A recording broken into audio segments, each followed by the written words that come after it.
Hello, everyone, and welcome. Have you ever wanted to create an online course? Have you ever started an online course but never actually finished it because you haven't had great habits to make that happen? Well, today I am talking to the lovely Karen Davis, who knows all about making online courses and making them profitable. I am the happiness coach, by the way, but I'm going to hand straight over to you, Karen, for you to talk about what habits you need in order to, yeah, make it all happen. Thank you, Julie. So I think with online courses, when you decide that you want to create a course, it's quite a mammoth job.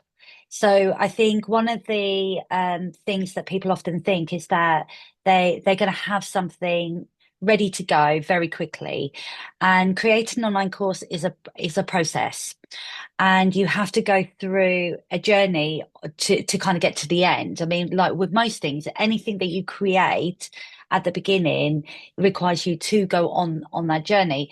And with online courses, there's a lot of things that you need to kind of go through to be able to kind of get to the end and have that course that you can then sell.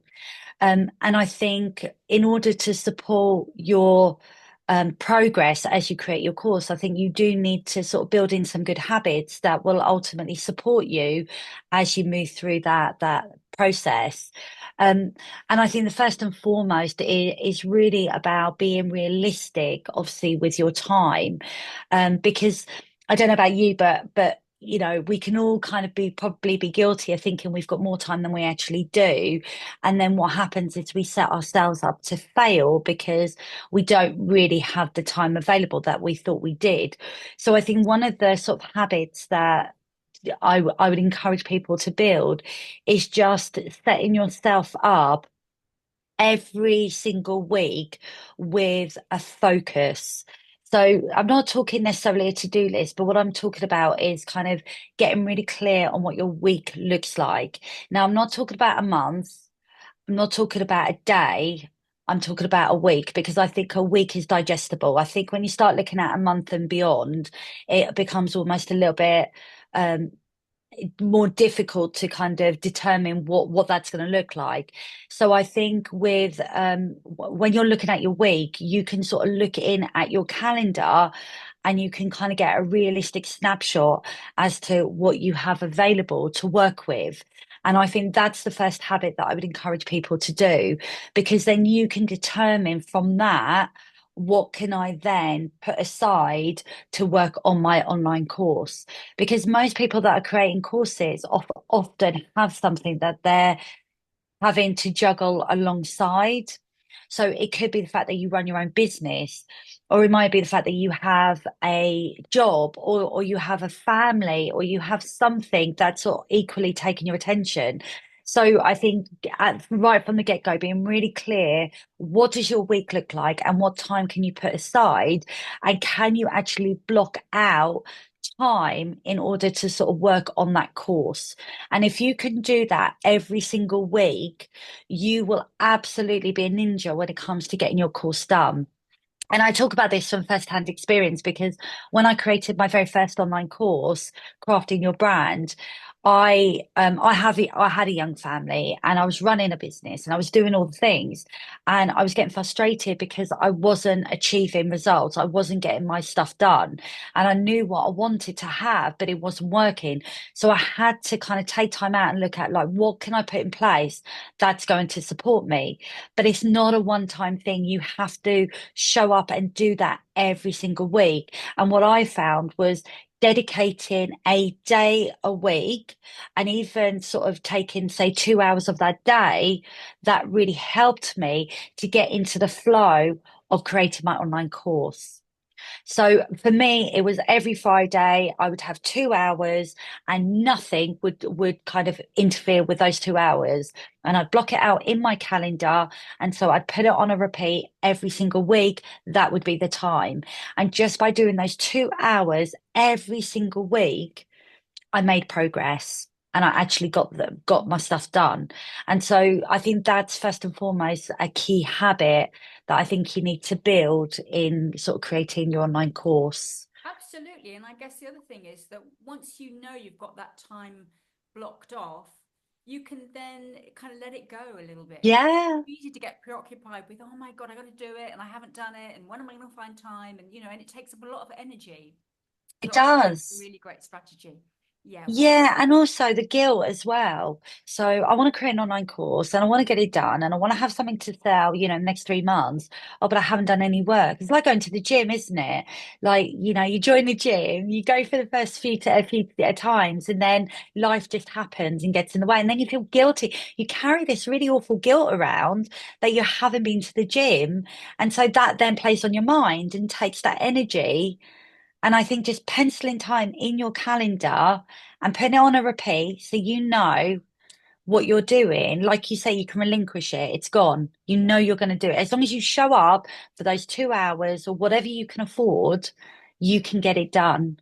So guilt serves no purpose whatsoever No apart from one. making us feel absolutely awful. Okay, Karen, what's your next habit? So I think the next habit is really kind of a mindset habit.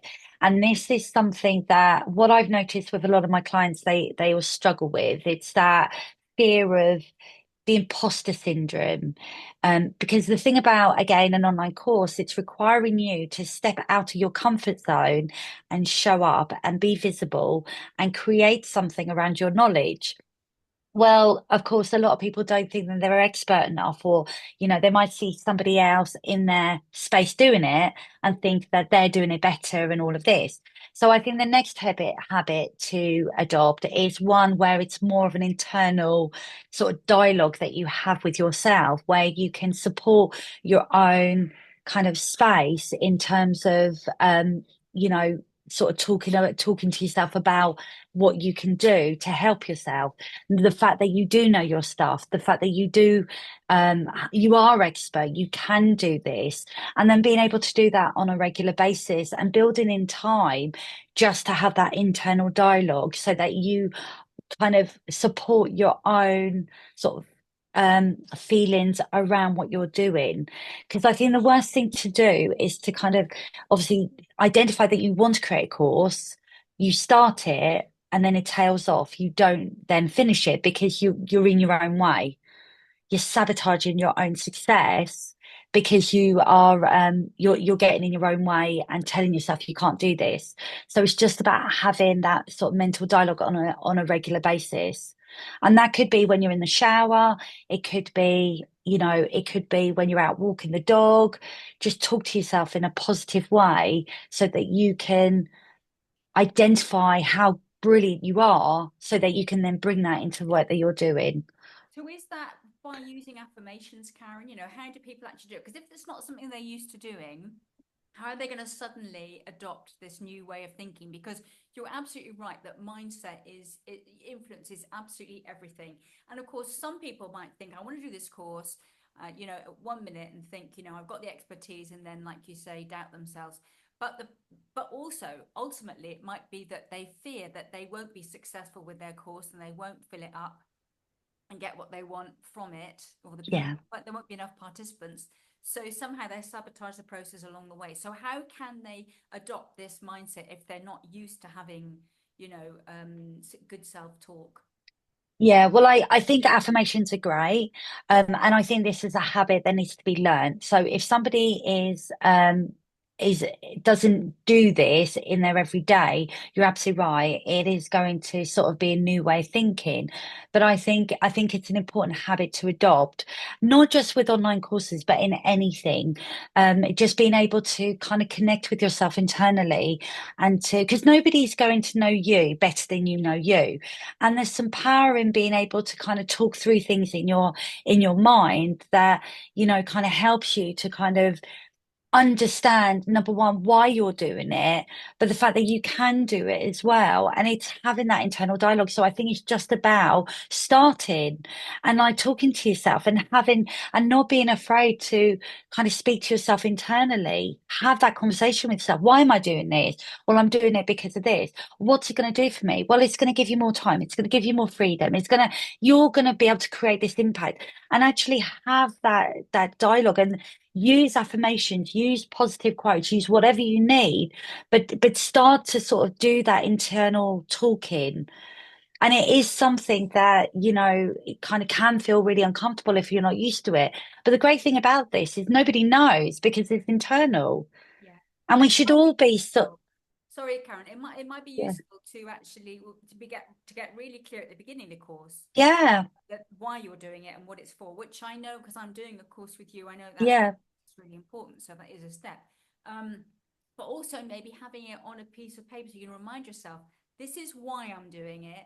yeah. This is why I'm good at what I do, so that actually it's written down, in case somehow we kind of overlook those things and forget. Yeah, definitely. I think it's really important, I think, just to like get really clear. Clarity in anything that we do is essential. Why are you creating your business?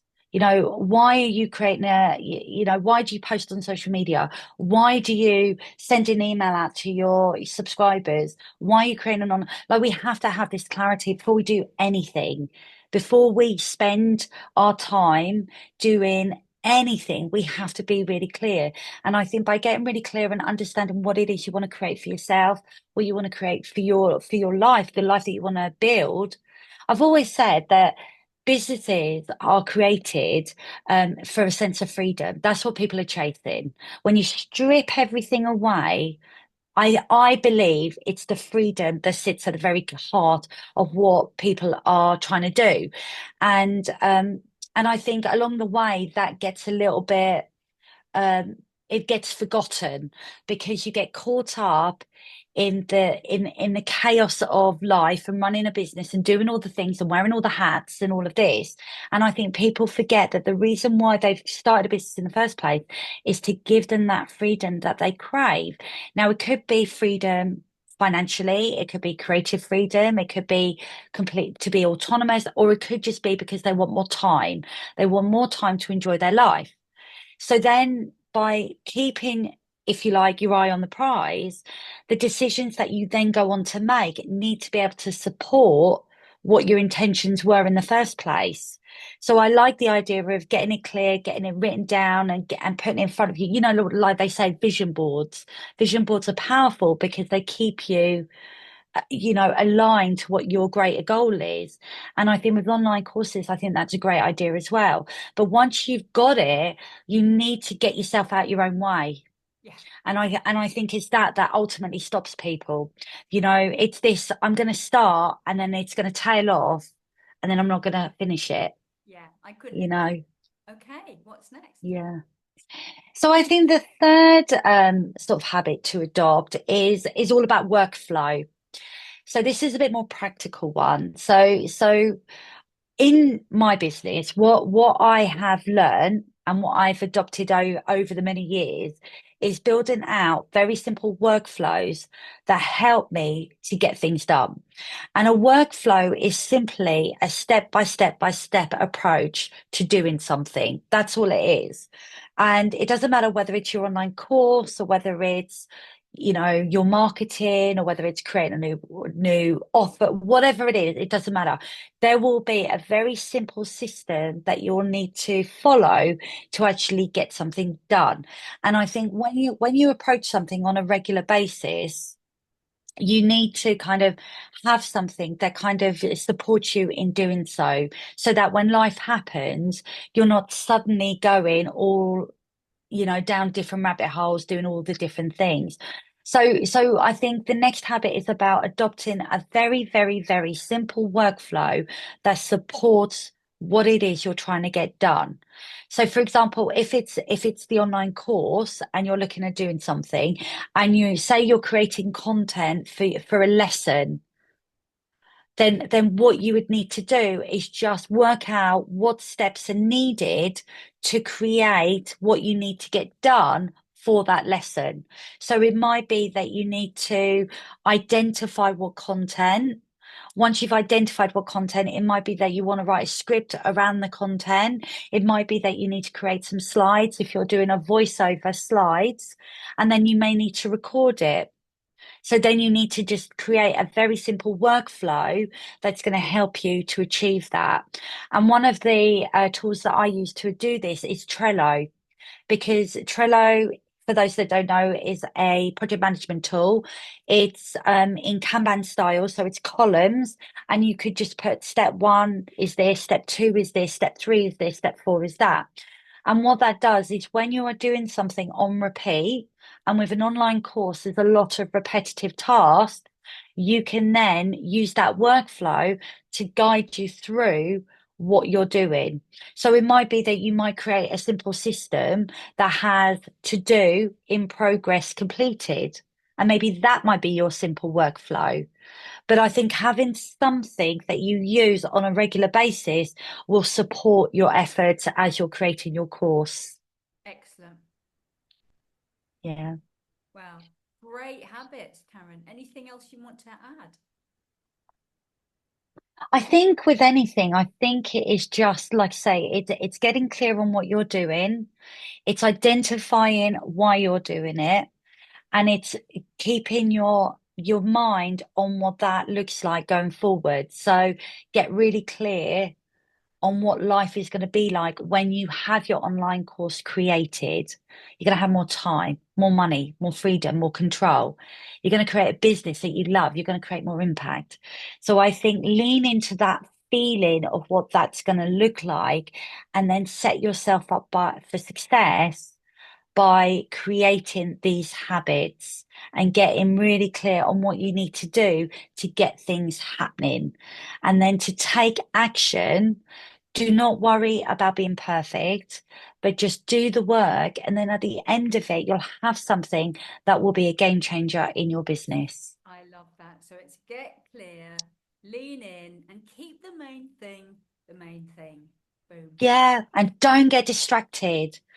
Build a habit around blocking out distractions. Yeah, absolutely. Yeah, I love that. Thank you so much, Karen. I am doing a course with Karen. She's completely, what word is that? She's completely brilliant and it's Oh, very, thank very you. clear and structured. And I cannot recommend her highly enough. So check out her links. There will be below.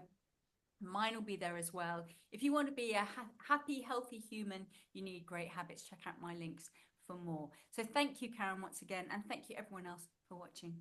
Thank you, Julie.